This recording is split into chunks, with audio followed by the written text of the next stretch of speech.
Welcome on into Daggerheart Characters. It's time for something different today. We're going to be looking at, we're going to do two communities, and I have another video with another two communities. So I had a individual request that I look into creating some communities, and I thought that was a good idea, and I have a lot of class builds, but I don't want to be releasing like two of those every week. Currently, I'm releasing 2 videos a week, so I thought, hey, that's an excellent idea. Let's dig into it. So I did. This is what I've come up with. I hope you enjoy them. I hope you find them to potentially be useful. If you have any ideas, I would be more than happy to come up with, of course, a flavorful description, whatever, and a little bit of an ability specifically for whatever community it is that you come up with, and maybe do a few more of these types of videos, because I am, part of the reason I thought this was a great idea is because I am in agreement with the individual comment on one of my videos asking for this. There's not, I don't think, enough communities in the game, and I think they did a couple of disservices to themselves and to the game and to the growth of making more communities into the future by wrapping up maybe a couple of potential communities into one, like the Loreborn. It takes, about 3 different ideas that I thought of and kind of wraps them all into one, where it's like, okay, well, now I'm just pulling from what could already be in the Loreborn, which, it's not the worst thing at the end of the day that there aren't like way many more options, but I don't know. I think that was a little silly. And then to call them all born, like I'm kind of half this big city born as being a little bit sarcastic. It's a big city community. I don't think that the characters should have to be born to have their strongest life experiences come from a certain community.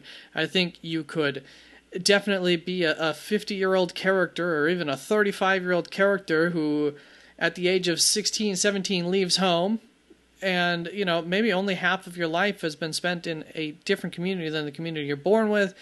Once again, obviously, you don't have to play it like you were born in the community that you choose, but I do think that they kind of backed everything into a little bit of a corner with that, because, I don't know, I found that to be a little bit limiting too while I was going through this, but you've probably already read what's on the screen. If you haven't, I appreciate you for being patient and waiting. I'm not just purely buying time, but I do want this video to be longer than 5 minutes. So let's get on into this big city community.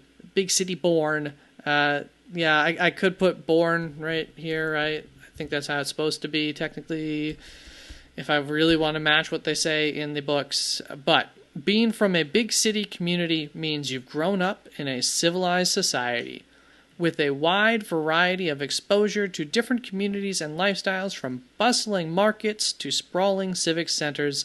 Your perspective is broad, shaped by constant innovation and diverse traditions.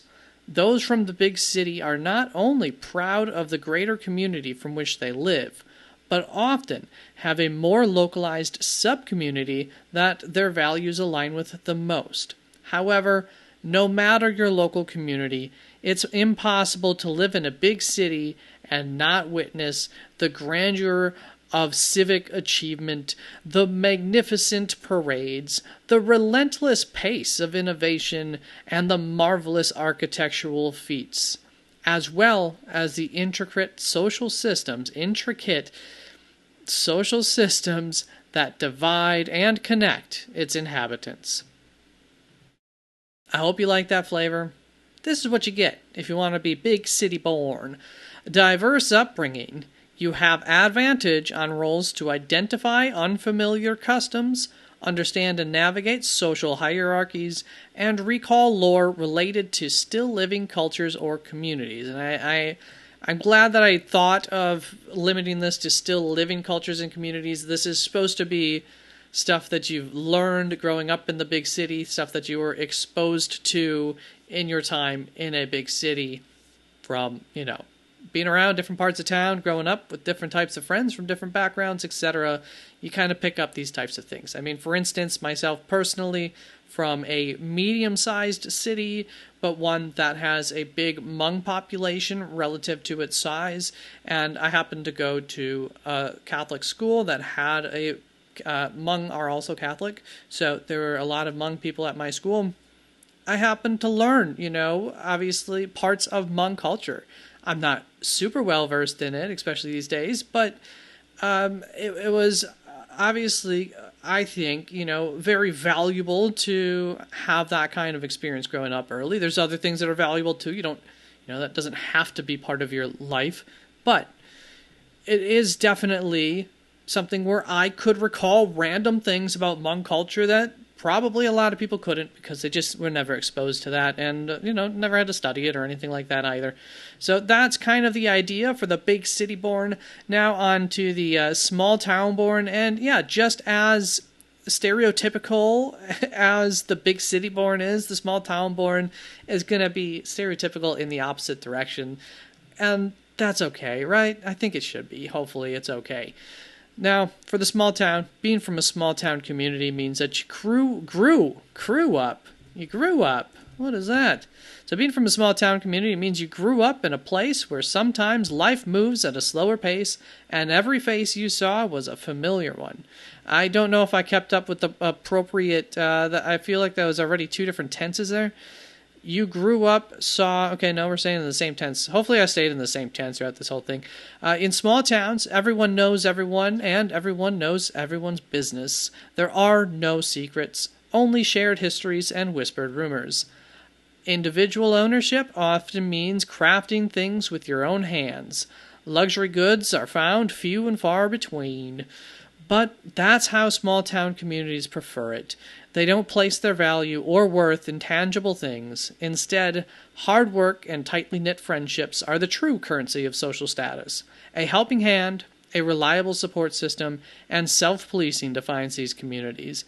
In small towns, individualism isn't valued as highly as personal sacrifice for the greater good of the community is. That's also not the most perfect sentence. Would rewrite that if we were publishing this. And I kind of am publishing it, and I just realized that came off the tongue kind of awkwardly at the end there. Nonetheless, I think it works, and I still like the write-up overall. What do we get for our feature if we're coming from a small town? Well, you got your social currency. You are always willing to provide a helping hand. When you help an ally, that is an action in the game, place a token on your community card. You can hold up to 2 tokens. I know that's not like a whole lot, but I think that'll make sense in a little bit if you know how the game works. When a player initiates a tag team roll, which usually costs 3 hope, with your character, you can expend your tokens to lower the number of hope that they need to spend to do so. Each token spent counts as 1 less hope that player needs to spend. So in essence, you're kind of helping like allies twice there, but the idea is that you're going to help yourself be able to pull something off. Maybe I should have made it when you initiate a tag team roll, you can use these instead of hope. But I wanted it to be more useful because you can only do that once, but allies can help you multiple times. So that's, now that I think about where my brain was at a day or 2 ago when I made this, that was the reason. Because since you can only do tag team rolls once, at least now you have a chance to be able to use this multiple times during a session. So there you go. Social currency and or big born, I should say. Small town, big town, diverse upbringing, and social currency. I hope that you liked them. Let me know. And for the next communities episode that I do, we will be looking at artisans and entertainers, growing up in those different types of communities. So it is artisan born and entertainer born. Once again, fairly sarcastic in terms of the born part.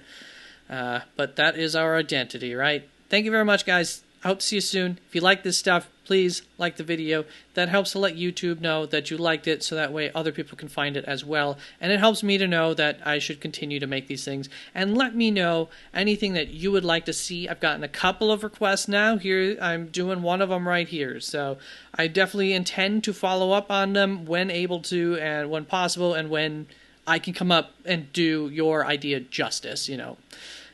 That's it. Bye-bye.